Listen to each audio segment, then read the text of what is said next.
বুবলি, আমাকে একটু সাহায্য করবে? আমাকে যে কেউ সাহায্য করার যোগ্য মনে করেছে এই অনেক। বলো কি হেল্প?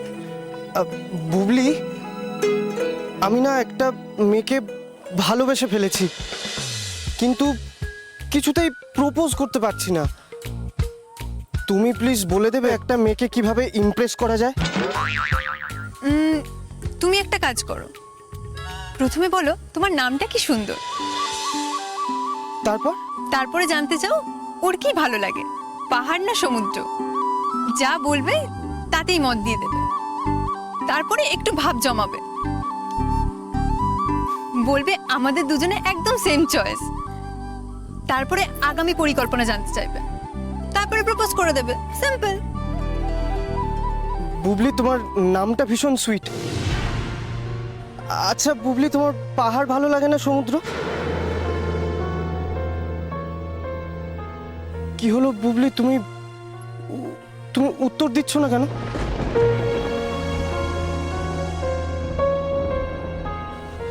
বুবলি, আমি তোমাকে ভালোবেসে ফেলেছি। I love you Bubli, I really love you.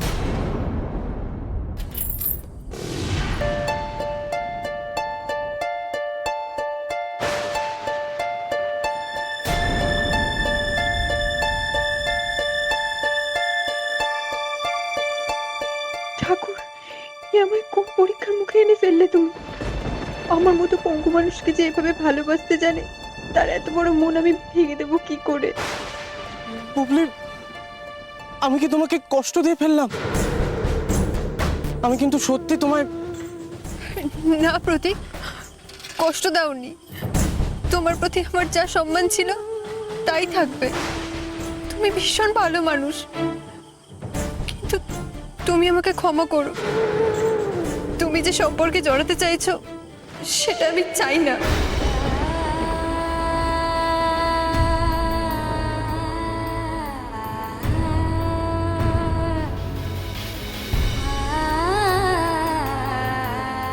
বেশ,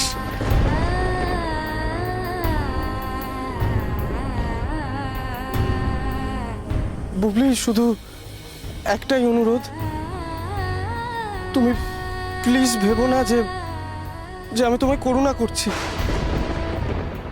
আমি সত্যি মন থেকে তোমায় ভালোবেসেছি।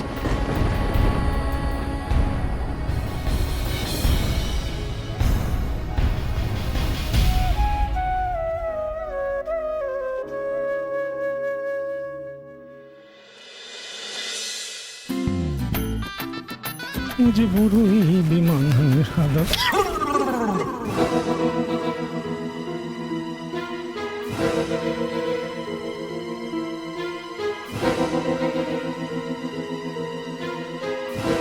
কি গান গাইছিলি তুই?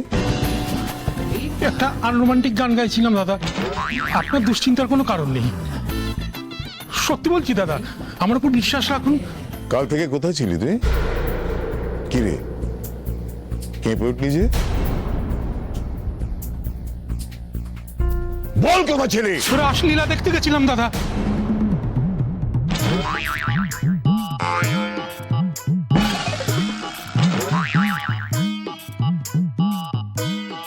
ছুরি প্রভাল, এটা কিন্তু লম্বা শো। দাঁড়িয়ে দাঁড়িয়ে দেখলে কোমর ব্যথা হয়ে যাবে, বসে বসে দেখ। হ্যাঁ বাবা, ঠিকই বলেছো, আসছি।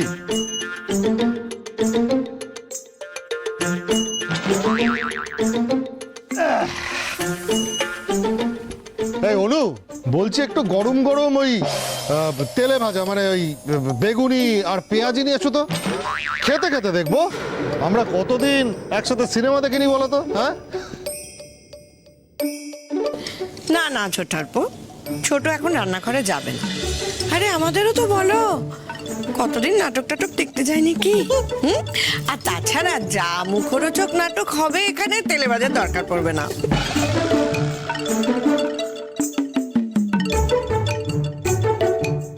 মানুষের নয় দাদা, ভগবানের। গোবরডাঙ্গায় দোল পূর্ণিমা উপলক্ষে অষ্টপ্রহরে রামকীর্তন হয় রাধা মাধবের নামে, আমি সেখানেই গিয়েছিলাম।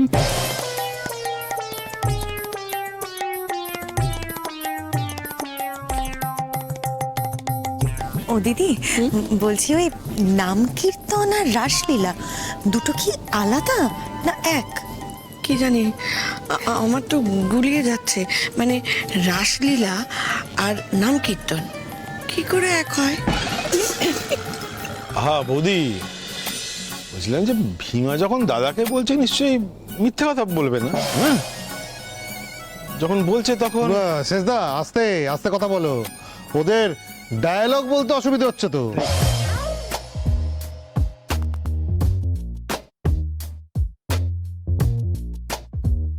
মালতী একটু জল দিবি? বাবা, মালতী তো বেড়াতে গেছে। আপনি কিন্তু আজকাল বড্ড ভুলে যাচ্ছেন বাবা। আমি এনে দিচ্ছি জলটা। পার্বতী এক মিনিট, না মানে আমি বলছিলাম যে আজকে এত বছর বাদে মালতী বাইরে বেড়াতে গেল, হ্যাঁ? তারপর আজকেই এত বছর বাদে ভীমা ওই বাইরে থেকে কীর্তন শুনে এলো। না না, কেমন গোলমাল লাগছে না? মানে আজকেই একসাথে এত বছর বাদে এই সব ব্যাপারগুলো ঘটছে, আশ্চর্য না?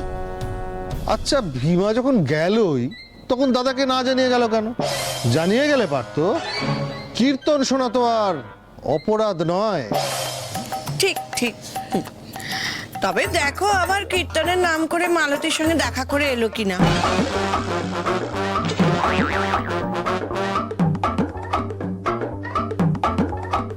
আমি যদি জানতে পারি না তুই সরস্বতীর ওখানে গেছিস, সেই মুহূর্তে আমি তোকে বাড়ি থেকে বের করে দেব।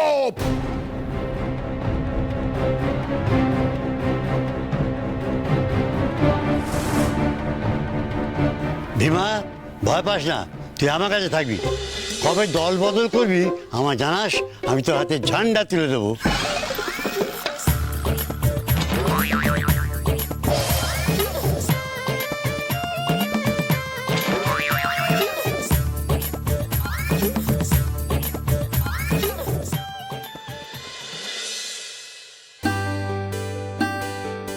আচ্ছা বেশ, ঠিক আছে, সাবধানে আসিস, কেমন? রাখছি। কি রে, কি বললো সরস্বতীরা? কখন ফিরছে? আর কিছুক্ষণের মধ্যে এসে পড়বে, তুমি চিন্তা করো না। আমি বরং রান্নাটা চাপাই গিয়ে এসেই খেতে বসে যেতে পারবে। হ্যাঁ হ্যাঁ, শোন না, বলছি একটু হালকা রান্না করিস কেমন? এই দুদিন নিশ্চয়ই উল্টো পাল্টা খেয়েছে। আচ্ছা বেশ, ঠিক আছে, তাই করো। আচ্ছা শোনো, এবার সিরিয়াসলি একটা কাজ শুরু করতে হবে। এক একটা দিন কাটছে আর সময় নষ্ট হচ্ছে। না না, তুই অত চিন্তা করিস না, হ্যাঁ? দুটো দিন যাক, আমার মেয়েটা শ্বশুর বাড়ি চলে যাক।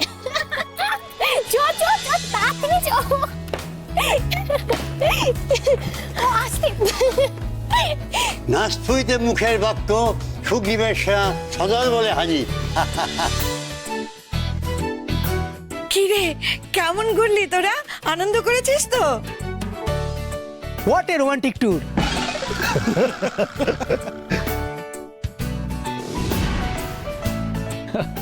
সত্যি জেঠি, কাকা এত ভালো ব্যবস্থা করেছিল, আমরা একেবারে জামাই আদর পেয়েছি। থ্যাংক ইউ কাকা, তুমি এসব আয়োজন করেছো বলেই আমরা এত আনন্দ করতে পেরেছি।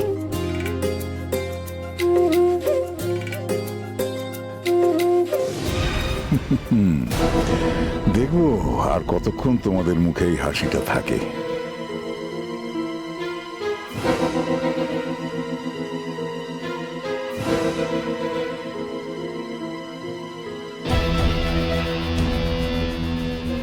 দাদু ভাই, তোমার মুখটা ওরকম দেখাচ্ছে কেন? তা তোমাদের এই বেড়ানোর সিনেমা কবে দেখাচ্ছ? হ্যাঁ, ওই ভিডিওটা কিন্তু বড় টিভিতে দেখাবে। আমরা যা যেতে পারিনি তা সবাই তোমাদের রোমান্টিক ট্যুর এনজয় করব। সিনেমাটা হবে না দাদু, আমার নায়িকা কন্ট্রাক্ট বাতিল করে দিয়েছে।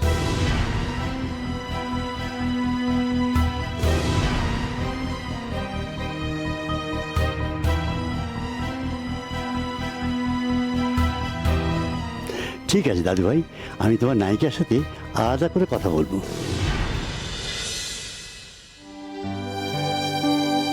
কি হলো রোহিত, খেতে যাবে না? বললে তাড়াতাড়ি ঘুমিয়ে পড়বে, কাল সকাল সকাল বেরোবে।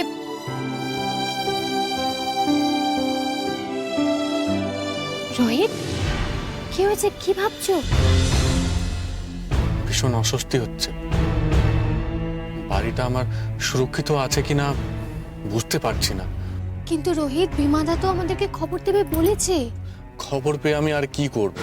যদি আমি জানতে পারি যে কালী জেঠু আমার বাড়ি কিনছে, তাহলে আমি এত কম সময়ে এতগুলো টাকা জোগাড় করব কোথার থেকে? কিন্তু রোহিত, আমাদের হাতে তো এখনো কিছুটা সময় আছে। সময়? 20 লাখ টাকার সুদ ওই লোকটা ইনকাম করবে বলে আমাকে টাকাটা দেয়নি। প্রথম থেকে এই বাড়িটার উপরে ওর লোভ ছিল। কিন্তু আমাদের কাছে তো এগ্রিমেন্ট পেপার আছে, সেটা নিয়ে আমরা পুলিশের কাছে যেতে পারি। মেয়াদ শেষ হওয়ার আগে যদি বাড়ি বিক্রি করে তাহলে তো চুক্তি ভঙ্গ হবে। আপনার কি মনে হয় ম্যাডাম, আমার বাড়ির আশেপাশে যতগুলো বাড়ি ও দখল করে আছে সেসব বাড়ির মালিকগুলো কি স্বেচ্ছায় নিজের বাড়ি ওকে বিক্রি করে বসে আছে? কেউ কখনো প্রদ্যুৎ আর ওর চেলা চামুন্ডাদের বিরুদ্ধে পুলিশে অভিযোগ করেনি? কি জানেন তো ম্যাডাম, হাতে টাকা আছে মানে থানা, পুলিশ, ডাক্তার, উকিল সব আপনার হাতে আছে। এসব মাফিয়াদের সাথে পুলিশের অনেক খাতির থাকে। এখন যদি হঠাৎ আমার হাতে বাড়ির দাম এরা ধরিয়ে দেয় তাহলে আমি কি করব আমি জানি না। তোমার মুখে না শুনতে ভালো লাগে না রোহিত? তুমি তো কখনো না বলো না। তোমার অভিধানে তো না শব্দটাই নেই। যা আমার কোনোদিনও হয় না, এখন তাই হচ্ছে। তালগোল পাকিয়ে যাচ্ছে। আমার রোহিত আনন্দের ওপর অনেক বিশ্বাস আছে। কোনো না কোনো পথ ঠিক বেরিয়ে আসবে। বাড়িটা বাঁচানোর জন্য তোমার যা করা উচিত তুমি তাই করো রোহিত। কিন্তু কারোর কাছে মাথা নত করো না, তাহলে আমাদের ভালোবাসার অসম্মান হবে। হ্যাঁ রোহিত, এত বছর ধরে তো তুমি একাই লড়াই করছিলে তোমার বোনকে সুস্থ করার জন্য। এখন শুধু ভগবানের কাছে আমাদের একটাই প্রার্থনা, যে কারণের জন্য বাড়িটা বন্ধক দিয়ে টাকাটা নিয়েছো সেটা যেন সাকসেস হয়।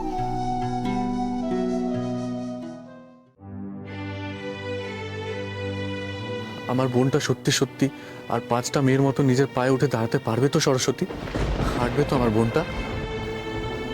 আমার বোন যখন ছোট ছিল আমি আর বোন দুর্গা ঠাকুর দেখতে যেতাম।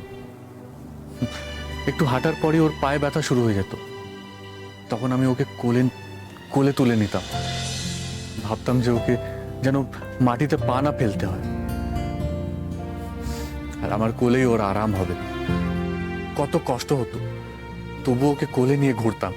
আর এখন যখন বুবলিকে কোলে নিতে হয় তখন বুকের ভেতরটা কিভাবে ভেঙে চড়ে যায় আমি তোমাকে বলে বোঝাতে পারবো না। এখন শুধু ভাবি কবে কবে আমি নিজের বোনকে মাটিতে পা দিয়ে হাঁটতে দেখব। খুব তাড়াতাড়ি রোহিত, খুব তাড়াতাড়ি। আমার বিশ্বাস আমাদের ভালোবাসার জোরেই পুবলি খুব তাড়াতাড়ি সুস্থ হয়ে যাবে। তুমি দেখো।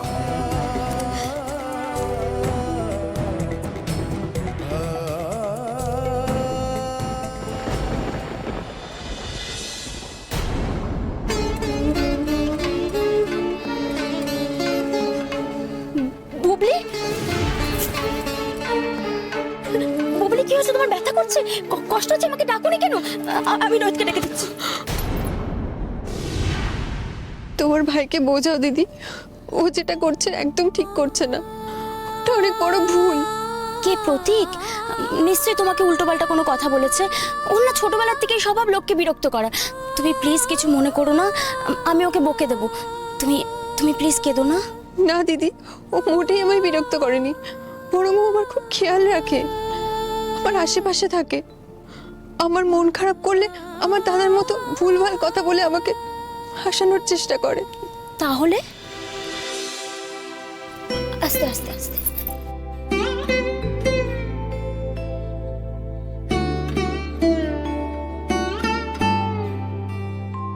যমুনাদি, তোমার ভাই খুব ভালো মনের মানুষ। কিছুদিন ধরে আমার একটা কথা মনের মধ্যে ঘুরপাক খাচ্ছিল। মনে হচ্ছিল ও আমার আশেপাশে ঘুরতে ঘুরতে আমার প্রতি দুর্বল হয়ে পড়েছে, আমাকে ভালোবেসে ফেলেছে। আর আমার আশঙ্কাই ঠিক, কাল রাতেও আমাকে প্রপোজ করেছে। তাই নাকি? কই, ভাই তো আমাকে কিছু বলেনি। আমি জানি দিদি, ওই জন্যই তো আমি তোমাকে বললাম। তুমি বড় দিদি, তুমি বোঝালেও নিশ্চয়ই বুঝবে। এমনিতেই আমার জন্য আমার বাড়িঘর সব যেতে বসেছে। আমার বাড়ির লোকজন আমাকে নিয়ে খুব দুশ্চিন্তা করছে। দাদা বৌদির এই ভয়ঙ্কর লড়াইয়ের পরেও আমি জানি না আমি নিজের পায়ে দাঁড়াতে পারবো কিনা। এর মধ্যে আমি আর কাউকে জড়াতে চাই না গো। আমি আর কারো বোঝা হয়ে তাকে তিলে তিলে শেষ করতে পারবো না। এসব তুমি কি বলছো বুবলি? হ্যাঁ, তুমি কেন কারোর বোঝা হবে? তুমি যার জীবনে যাবে তার রাজ ঐশ্বর্য প্রাপ্তি হবে। তোমার মতন এরকম দামি মনের মানুষ পৃথিবীতে খুব কম আছে। আর তুমি যদি এরকম ভাবো তাহলে তোমাকে যারা ভালোবাসে তারা কষ্ট পাবে না বলো? বাস্তবটা কি ভালো মন দিয়ে চলে বলো? চলে না। দিনের পর দিন আমার হুইল চেয়ার ঠেলতে ঠেলতে তোমার ভাইয়ের জীবনটাও পঙ্গু হয়ে যাবে। তুমি ভুল বললে বুবলি। সারা জীবন না, আর কয়েকটা দিন। আর রোহিতের এত চেষ্টা বিফলে যেতে পারে না। তুমি খুব শিগগিরই নিজের পায়ে হাঁটবে। তোমাকে হাঁটতে হবে, এই আশা নিয়েই তো আমাদের চলতে হবে বলো?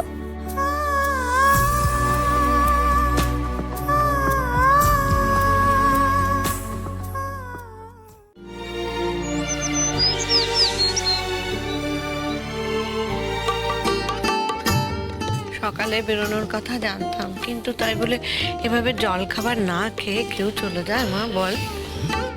চা বিস্কিট তো খেলাম, না খেয়ে তো আর যাচ্ছি না। বুঝতেই তো পারছো, বোনকে নিয়ে চেন্নাই যেতে হবে অপারেশনের জন্য। অনেক কিছু গোছানোর বাকি আছে। হ্যাঁ এক্স্যাক্টলি। বলছিলাম বৌদি, এই আসা যাওয়া খাওয়া দাওয়া কিছু তো পালিয়ে যাচ্ছে না। এখন সব থেকে ইম্পর্টেন্ট হলো রোহিতের বোনের চিকিৎসাটা। সেটা হয়ে যাক, তারপর না হয় ওসব হবে। আরে সবাই গেলে কোথায়? আরে এই তো। মেজো ঠাকুরপো, তুমি হঠাৎ এত সকালে? গঙ্গা ঠিক আছে তো? হ্যাঁ হ্যাঁ সবাই ঠিক আছে। তুমি এটা ধরো তো, আর একটু চা খাও। এই সকালবেলা হাঁটতে বেরিয়ে এদিকে চলে এসেছি। তা দাদা কোথায়? হ্যাঁ দাদা, দাদা।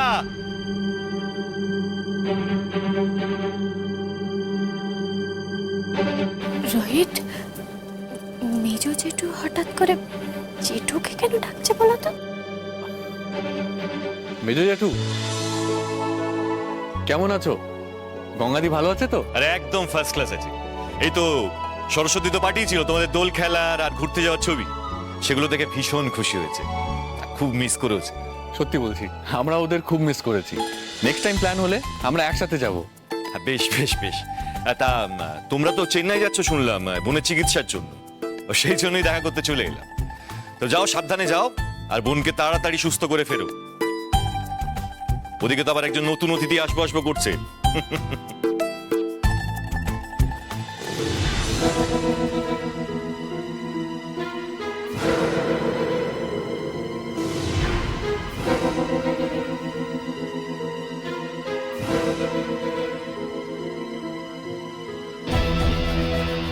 সকালবেলা এইভাবে না জানিয়ে আসার জন্য ক্ষমা চাইছি। আসলে এমন একটা খবর পেলাম যাতে বাড়ির সবাইকে না জানিয়ে থাকা গেল।